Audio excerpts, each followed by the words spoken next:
Welcome to the FSHD Society radio show. You're watching the hot off the press episode version of the show where we kind of get right to it. What's hot, what's new, what's going on, kind of the more need to know, and you need to know it immediately because we have things that are happening within the community that we want the community to be aware of. And today we have a great guest, a special guest. Haven't talked to David for a while, but we welcome him today. It's great to see you, David. Thanks for being a part of us. We welcome David Younger. Welcome, sir. Thank you, Tim. It's great to see you again. You, sir, have made an amazing impact on this community. And I want to get to that for sure, because I think this is really the motivation behind why we have you on today, is how, and a little bit of why, or your story too, but it's really what degree can you give? How can you, with time, obviously, with finance, and then even other layers to it. But for those that don't really know, David, who you are, can you give us a brief intro of yourself? Sure. So I come from a long line of FSHers. My mother had FSH, my grandmother, my great-grandfather. I don't know beyond that. I'm 46. I'm a psychologist and live in Austin with my wife, Debbie, and our two kids. Our son is about to go to college next year. Wow. Yeah. And our daughter is in second grade. So a big gap between the two. Yeah. And I've been involved with the society for many years, since it was just, since Dan and Carol were running it, and it was quite small. I remember the first email listserv. So I've seen it, how it's grown and evolved into what it is today. Yeah, you've been around the society for quite a while. And talk about that. Maybe you kind of touched on it, the growth from where it was when you discovered it to where it is now. How would you kind of sum that up, that amount of growth? Yeah, I think the easiest way to do it is with the people and the team. Like I remember when Nancy Van Zandt was added, and she was in a role similar to June's, and I felt like that really made a big difference. And then I mean, June and Mark just, I think, really turned it into a whole other universe. And they're both so amazing. And then obviously the I mean, I don't want to leave people out, Beth, and there's Lee, and there's just an amazing team that work so tirelessly as though it's their family members. I mean, if you see, when you talk to Mark, these are people who they're not doing it for the money. The commitment is just astonishing, especially for people that don't have family members with FSHD. June, it never ceases to amaze me, like how much she is just willing to add to her plate. She's just the willingness to do whatever possible to make, impact people's lives. So. Yeah, it is amazing. You definitely touched on a lot of the inner workings there and the people involved, and there's even more behind them, right? Yeah, it's a powerful force when they've kind of unified and pretty much do anything for this community. And I've always been blown away by that, even down to this little show that we do, and the support that I receive is just phenomenal. I mean, I couldn't put it on to this scale or capacity without that kind of help or support and the growth. For me, then, is that why, perhaps, or one of the reasons where you felt compelled to give the way that you have back to the community, to the FSHD Society? You're And as we, hit record, or before we did, you know that the term was, like a torch bearer, these certain levels of your giving, which for those that know, or don't know, that's like, monthly giving, more reoccurring. So could you talk about that? What kind of prompted you to go that way with it? Well, I mean, the other thing about the society is as the needs have evolved and as the research has evolved, the society has evolved with it. And I just don't think any of this stuff would be happening if it weren't for the society. So if they're, I'm participating in the clinical trial for lismapimod, and these things wouldn't exist if not for these people, not just the researchers, but the society that has done all the work behind the scenes. So I have just always wanted to, as my career has evolved and as I've been more able to give more, to prioritize doing so. And I think that doing it on a monthly basis, for where you just factor it in as this is just part of, like, you have your food budget, your restaurant budget, like it's just part of the budget, and just asking myself, okay, how much can I do where it's significant for us, but it's not like, all right, now we can't eat tonight because I've given all my money away. So and I come, my parents my mother passed away 4 years ago, but my parents have always donated, and my grandfather donated, and so it was also something I was very accustomed to in terms of my family. Mm-hmm. Yeah, and it's a nice segue that you made there in honoring them. And there's a term that FSHD Society, kind of uses, is the legacy circle, and there's a site for that. If you wanted it to become part of, let's say, your estate planning, and something that you can kind of leave, and I think it's said very, very well, plan my legacy. So if those that want to know more about it, quick plug that. It's fshdSociety.planmylegacy.org. And it tells you, and it's very interactive to a way, the site itself, helping you with, the giving amount, or if you want to look out about things about your age and not sure how to begin. I mean, it has all these types of areas you can click on and kind of help you navigate to, is this the right thing for you to do? Or in some cases, if it's not, maybe not yet, but at some point, do you want to include it? The fact that they offer something like this is really helpful for those that, want something like this to leave a legacy. Is that something that you're then involved with? Is that something you decided to do too, David?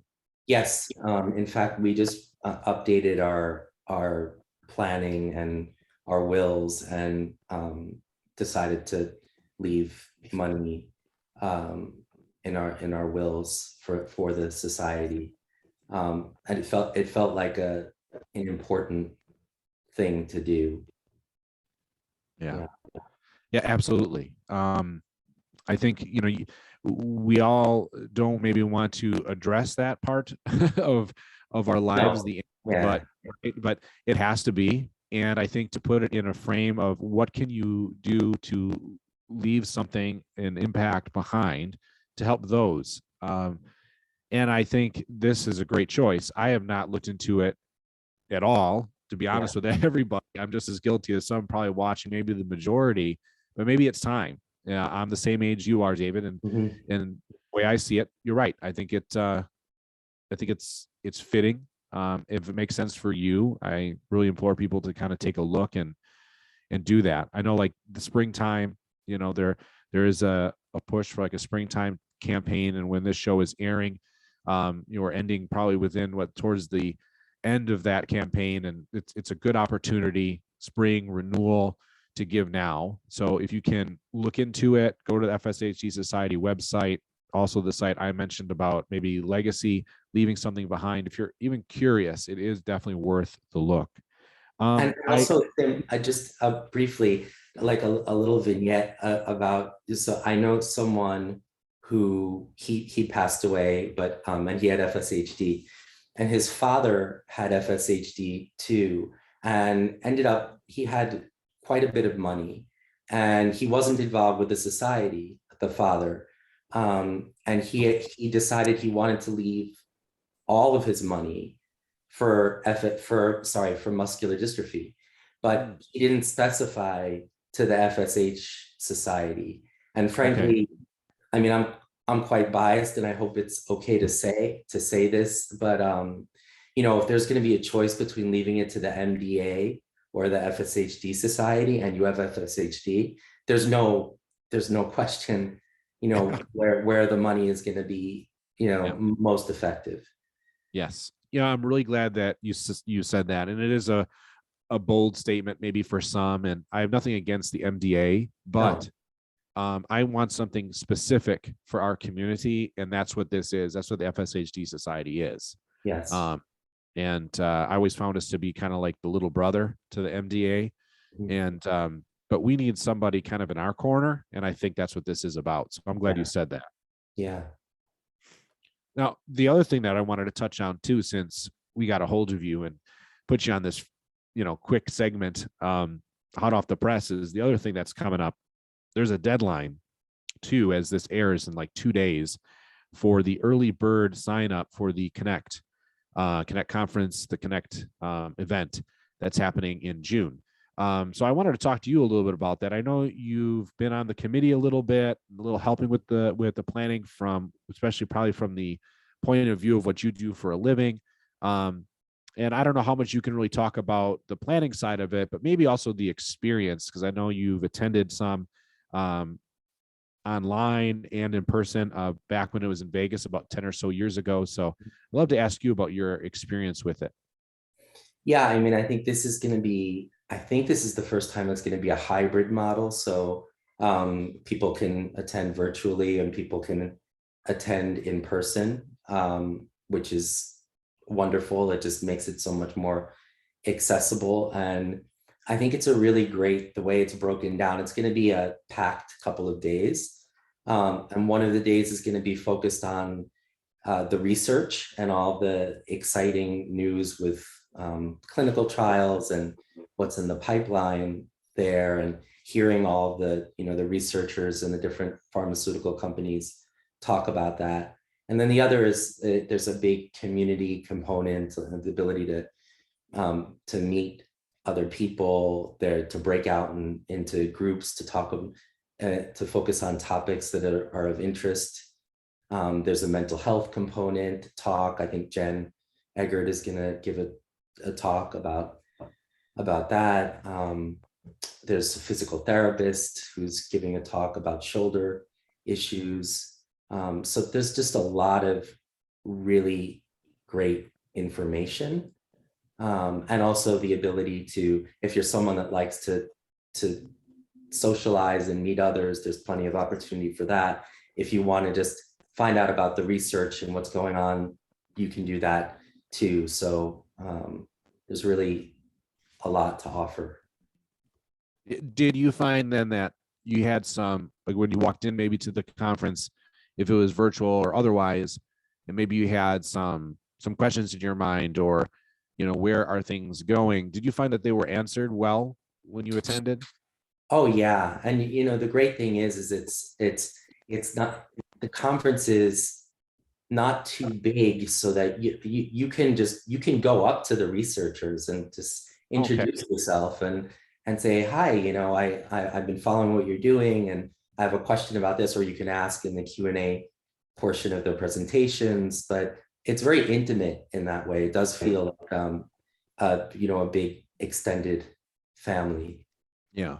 So everybody's approachable, right? This is not Totally. like kind of caught up in the action of things and then think you can't have your voice heard or maybe your direct question answered. Yeah. It truly is what it is, and it is a connect. You can make the connections. I like that. That's Yeah. great. And Yeah, it's I an have. opportunity to go up to people like June and Mark, and just to also to thank. I mean, we owe so much to these people. Um, you know, if and when the treatments and the cure comes, which I believe it will, I mean, we should have a parade for them. And Right. I mean, I feel anyway, so deeply indebted to them. Absolutely. Yeah. Absolutely. I totally agree. I know most all would agree with you, and what an opportunity then to meet them and to thank someone face to face, or if it's virtual, that's okay, because I know what you mentioned, that it's that hybrid model, Yeah. which they've asked me to be part of that to help kind of broadcast and bring it together to some degree, or do my little portion of it. So I'm excited for that. Flattering to do it, to be honest with you. Mhm. It's huge. I mean, I'm really excited for it. And you got 2 days, folks, 2 days from when Yeah. this is airing here, 2 days to make your mind up and just click, sign up, and go for it. Virtual, it's a hybrid. You can do virtual, you can do in person. Let your heart follow, but I'm pretty sure you're going to want to go. You're going to want to attend this one way or the other. So thanks, David, for sharing a little bit of that with us. And I believe also there are scholarships Oh, available. there are. Okay. I don't know a whole lot about that, but it's worth reaching out if that's the impediment for you in terms of, obviously it's hard to travel for a lot of us, but that's why It is. it's so great that the virtual option is available too. Yeah, absolutely. Absolutely. I know it's not always easy, right, for all of us to travel and get to Orlando. But any way FSHD Society can help you, I know they will, and the Yeah. community itself for sure. If it's something you really feel compelled that you want to make the effort to get there. Yeah. Finally, David, you are a psychologist. You mentioned, Jen Eggert's going to be talking there, and I've always believed that the emotional side of this disease is very difficult to deal with, along with the physical. And is there maybe something we can plug, if people want to get in touch with you or learn more about what you do within the FSHD Society besides what we talked about today?